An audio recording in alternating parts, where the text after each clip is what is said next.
thing that I imagine was surprising. Did they take you seriously, or how hard was it to break through? Because I imagine, and I'm not. Nobody takes us seriously, John. No, not at all. I was going to say they did not. Nope. Yeah. Go ahead. Tell me more about that.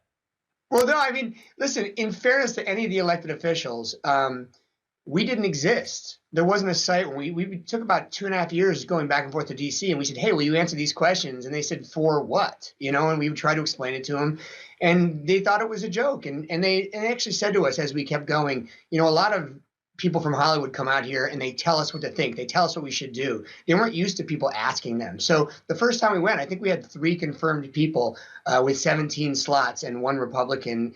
And by the end of that week, we were full. And now when we go, obviously it's changed a bit because of what's going on in the world. But now we have more slots than we do time to talk to people when we're there directly. And we've sort of slowly built a relationship with the folks in D.C. and by connecting them directly to their electorate. Look, I think that's awesome, or wicked awesome, Chris, as you might say.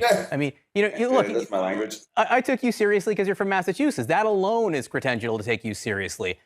But on a serious note, Stomping grounds, aren't we? Absolutely. The problem now is I'm not sure we have a shared set of facts anymore in our country. There's not a body of evidence that we all universally agree on. You've got QAnon, which is undoubtedly gaining support across this country, which is spouting these conspiracy theories that the FBI deems may spawn domestic terrorism. So how do you break through? Chris, well, when John, there are people can I just who... say, Go ahead, we really tried to focus on was, as Chris said, getting answers directly from the folks that you elected, that we elected to pass laws that affect our lives every day. And there are lots of places to deal with other sources. Our sources are the elected officials. So as Chris said, we fact check starting points, but you need to hear without the middleman from these folks so we can decide if what they're saying is worthy of our vote. And Chris, how do you break through, though, when there isn't broad agreement like that?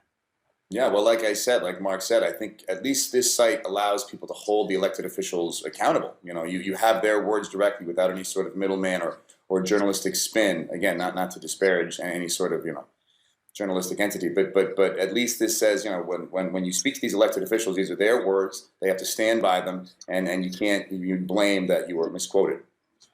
I mean, you talk about spin. I mean, politicians are known to spin every once in a while, I'm told. We keep the answer short, 1 to 2 minutes. They can only go so far. Yeah. They can only spin so much. I mean, look, we're not trying to cure politics of spin. It'll always be that way. We're trying to mitigate as many of the external elements that cause people to feel dispassionate and apathetic as we can. Listen, thank you guys for what you're doing. It's a terrific resource where people can learn all kinds of things. And like I said, as of this week, you can go and find out where to vote, how to vote, if you're registered. Really easy to use resources, which everyone should go do as soon as they possibly can. Mark Kassen.